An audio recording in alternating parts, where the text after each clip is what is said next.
Hey guys, in this video I'm going to show you how to turn your phone into a wireless laptop speaker. First of all, open your Google Play Store and click on the search button and type in Audio Relay. You will see this application. Click on Install button. While the app is installing, you have to head back to your web browser, and on the Google search engine you have to type in Audio Relay and click on the top search result, click on download, and you can download for Windows, for Mac OS depending upon your operating system, and click on download. Once the file has been downloaded, you can click on open, click on OK, and now it's the installer. Click on next. Now you have to uncheck all the unnecessary boxes which are additional.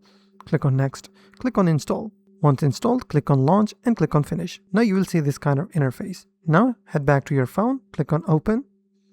This is the Audio Relay application that you have downloaded. Click on get started. Now you have to make sure that your phone and your laptop or PC both should be connected to the same exact Wi-Fi connection or Wi-Fi signals. Once both of the devices are on the same network, you will be able to see that in the server list, it has detected my PC or laptop. Select that, click on allow. Now I will go back to my PC. As you can see, it has detected. Now I can adjust the volume, and now it has detected my phone. Once you play any media or any video or any meeting or any sort of audio on your PC or your laptop, it will be played through your phone. So if you found this video helpful, please hit the like button and also don't forget to subscribe.